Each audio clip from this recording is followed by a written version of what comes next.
जय राम जय राम जय जय राम सिया राम जय जय सिया राम। श्री तुलसीदास जी कहते हैं, दया की राशि श्री रघुनाथ जी सबसे प्रेम सहित गले लगकर मिले और कुशल पूछी। वानरों ने कहा, हे नाथ, आपके चरण कमलों के दर्शन पाने से अब कुशल है। जामवान ने कहा, हे रघुनाथ जी सुनिए। हे नाथ, जिस पर आप दया करते हैं उसे सदा कल्याण और निरंतर कुशल है। देवता, मनुष्य और मुनि सभी उस पर प्रसन्न रहते हैं। वही विजयी है, वही विनयी है और वही गुणों का समुद्र बन जाता है।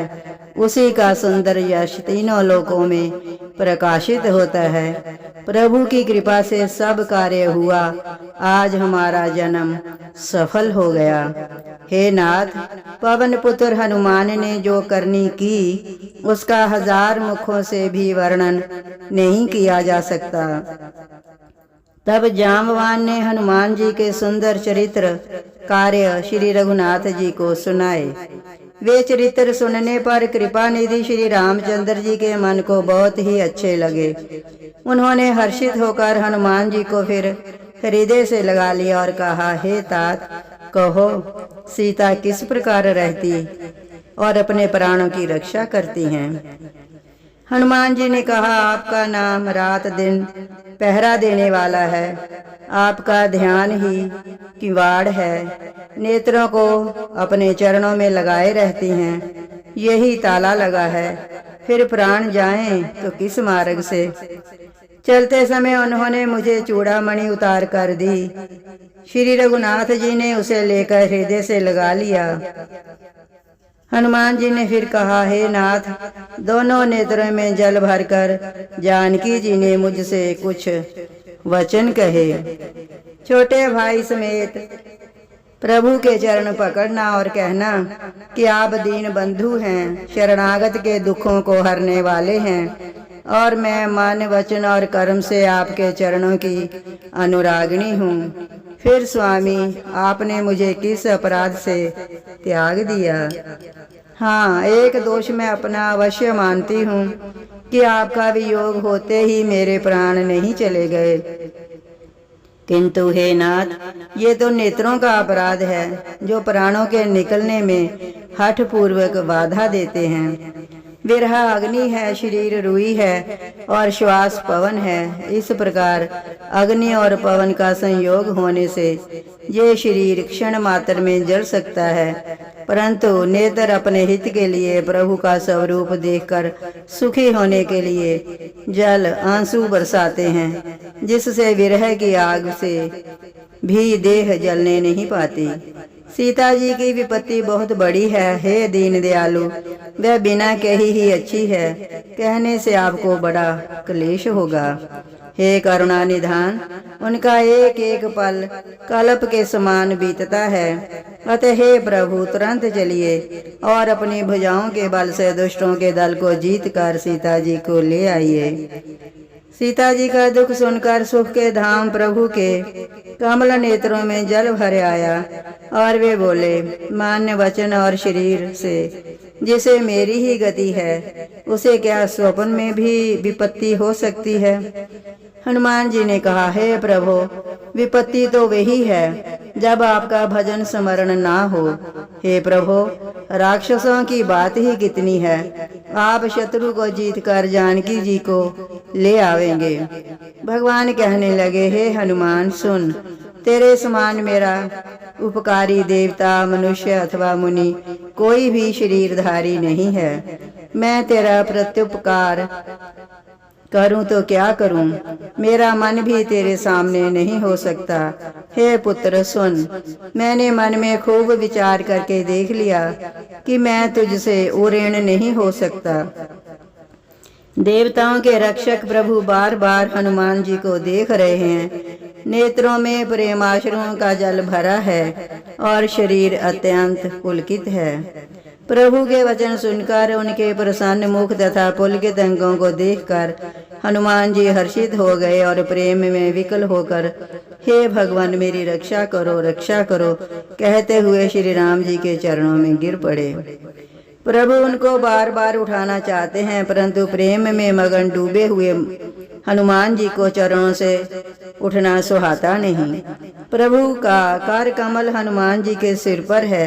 उस स्थिति का स्मरण करके शिव जी प्रेम मगन हो गए। फिर मन को सावधान करके शंकर जी अत्यंत सुंदर कथा कहने लगे। हनुमान जी को उठाकर प्रभु ने हृदय से लगाया और हाथ पकड़कर अत्यंत निकट बैठा लिया। हे हनुमान, बताओ तो रावण के द्वारा सुरक्षित लंका और उसके बड़े बांके किले को तुमने किस तरह जलाया? हनुमान जी ने प्रभु को प्रसन्न जाना और वे अभिमान रहित वचन बोले, बंदर का बस यही बड़ा पुरुषार्थ है कि वह एक डाल से दूसरी डाल पर चला जाता है। मैंने जो समुद्र लांघ कर सोने का नगर जलाया और राक्षस गण को मारकर अशोक वन को उजाड़ डाला, ये सब तो हे श्री रघुनाथ जी आप ही का प्रताप है। हे नाथ, इसमें मेरी प्रभुता कुछ भी नहीं है। हे प्रभु, जिस पर आप प्रसन्न हो उसके लिए कुछ भी कठिन नहीं है। आपके प्रभाव से रुई, जो स्वयं बहुत जल्दी जल जाने वाली वस्तु है, बड़वानल को निश्चय ही जला सकती है, अर्थात असंभव भी संभव हो सकता है। हे नाथ, मुझे अत्यंत सुख देने वाली अपनी निश्चल भक्ति कृपा करके दीजिए। हनुमान जी की अत्यंत सरल वाणी सुनकर हे भवानी, तब प्रभु श्री रामचंद्र जी ने एवमस्तु, ऐसा ही हो, कहा। हे उमा, जिसने राम जी का स्वभाव जान लिया उसने भजन छोड़कर दूसरी बात ही नहीं सुहाती। ये स्वामी सेवक का संवाद जिसके हृदय में आ गया वही श्री रघुनाथ जी के चरणों की भक्ति पा गया।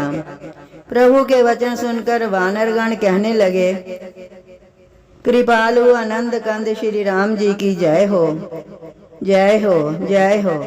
तब श्री रघुनाथ जी ने कपिराज सुग्रीव को बुलाया और कहा, चलने की तैयारी करो। अब विलंब किस कारण किया जाए, वानरों को तुरंत आज्ञा दो।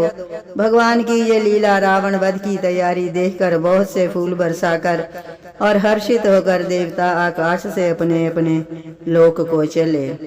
वानरराज सुग्रीव ने शीघ्र ही वानरों को बुलाया। सेनापतियों के समूह आ गए। वानर भालुओं के झुंड अनेक रंगों के हैं और उनमें अतुलनीय बल है। वे प्रभु के चरण कमलों में सिर नवाते हैं। महान बलवान रीछ और बानर गरज रहे हैं। श्री राम जी ने वानरों की सारी सेना देखी, तब कमल नेत्रों से कृपा पूर्वक उनकी ओर दृष्टि डाली। राम कृपा का बल पाकर श्रेष्ठ वानर मानो पंख वाले बड़े पर्वत हो गए। तब श्री राम जी ने हर्षित होकर प्रस्थान किया। अनेक सुंदर और शुभ शकुन हुए, जिनकी कीर्ति सब मंगलों से पूर्ण है। उनके प्रस्थान के समय शकुन होना ये नीति है, लीला की मर्यादा है। प्रभु का प्रस्थान जानकी जी ने भी जान लिया। उनके बाएं अंग फड़क फड़क कर मानो कहे देते थे, श्री राम जी आ रहे हैं। जानकी जी को जो जो शकुन होते थे वही वही रावण के लिए अब शकुन हुए। सेना चली, उसका वर्णन कौन कर सकता है। असंख्य वानर और भालू गर्जना कर रहे थे। नाक ही जिनके शस्त्र हैं, वे इच्छा अनुसार सर्वत्र बेरोक टोक चलने वाले रीछ वानर पर्वतों और वृक्षों को धारण किए कोई आकाश मार्ग से और कोई पृथ्वी पर चले जा रहे हैं। वे सिंह के समान गर्जना कर रहे हैं। उनके चलने और गर्जने से दिशाओं के हाथी विचलित होकर चिंगाड़ रहे हैं। दिशाओं के हाथी चिंगाड़ने लगे, पृथ्वी डोलने लगी, पर्वत चंचल हो गए और समुद्र खलबला उठे। गंधर्व, देवता, मुनि, नाग, किन्नर सब के सब मन में हर्षित हुए कि अब हमारे दुख टल गए। अनेकों करोड़ भयानक वानर योद्धा कटकटा रहे हैं और करोड़ों ही दौड़ रहे हैं। प्रबल प्रताप कौशलनाथ श्री रामचंद्र जी की जय हो, ऐसा पुकारते हुए वे उनके गुण समूहों को गा रहे हैं। उदार परम श्रेष्ठ एवं महान सर्पराज शेष जी भी जिनकी सेना का बोझ नहीं सह सकते, वे बार बार मोहित हो जाते, घबरा जाते और पुनः पुनः कच्छप की कठोर पीठ को दांतों से पकड़ते हैं। ऐसा करते अर्थात बार बार दांतों को गड़ाकर कच्छप की पीठ पर लकीर से खींचते हुए वे कैसे शोभा दे रहे हैं, मानो श्री रामचंद्र जी के सुंदर प्रस्थान यात्रा को परम सुहावनी जानकर उसकी अचल पवित्र कथा को सर्पराज शेष जी कच्छप की पीठ पर लिख रहे हों। इस प्रकार कृपा निधान श्री राम जी समुद्र तट पर जा उतरे। अनेकों रीछ वानर वीर जहां तहां फल खाने लगे। वहां लंका में जब से हनुमान जी लंका को जलाकर गए, तब से राक्षस भयभीत रहने लगे। अपने अपने घरों में सब विचार करते हैं कि अब राक्षस कुल की रक्षा का कोई उपाय नहीं है। जिसके दूत का बल वर्णन नहीं किया जा सकता, उसके स्वयं नगर में आने पर कौन भलाई है। हम लोगों की बड़ी बुरी दशा होगी। दूतियों से नगरवासियों के वचन सुनकर मंदोदरी बहुत ही व्याकुल हो गई। वह एकांत में हाथ जोड़कर पति रावण के चरणों लगी और नीति रस में पगी हुई वाणी बोली, हे प्रियतम, श्री हरि से विरोध छोड़ दीजिए। मेरे कहने को अत्यंत ही हितकर जानकर हृदय में धारण कीजिए। जिनके दूत की करने का विचार करते ही स्मरण आते ही राक्षसों की स्त्रियों के गर्भ गिर जाते हैं। हे प्यारे स्वामी, यदि भला चाहते हैं तो अपने मंत्री को बुलाकर उसके साथ उनकी स्त्री को भेज दीजिए। सीता आपके कुल रूपी कमलों के वन को दुख देने वाली जाड़े की रात्रि के समान आई है। हे नाथ सुनिए, सीता को दिए बिना शंभु और ब्रह्मा भी आपके किए का भला नहीं हो सकता।